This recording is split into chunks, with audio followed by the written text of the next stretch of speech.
నిరుద్యోగ యువకులు ఉంటే కోర్టులో కేసు ఉంటే నువ్వేమైనా పరిష్కరించినావా అని నేను అడుగుతున్నా. అందుకే మేము వచ్చిన ఎంబడే హోంశాఖ నా దగ్గరనే ఉంది.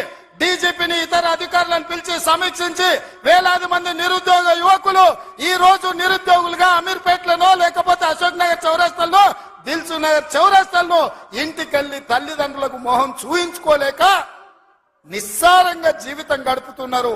వాళ్లకు ఉద్యోగాలు ఇవ్వాలని కోర్టుల్లో ఉన్న కేసులను ఇవాళ త్వరితగతిన పరిష్కరించాలని ప్రయత్నం చేసినాం. నువ్వు ఎంత అడ్డం పడ్డా, నువ్వు ఎంత గగ్గోలు పెట్టినా, బిల్లా రంగాలు మమ్మల్ని ఎన్ని శాపనార్థాలు పెట్టినా 15 రోజుల్లో 15,000 కానిస్టేబుల్ పోస్టులు భర్తీ చేసే బాధ్యత, 15 రోజుల్లో 15,000 కానిస్టేబుల్ పోస్టులు భర్తీ చేసే బాధ్యత మా మంత్రివర్గం తీసుకుంటుంది.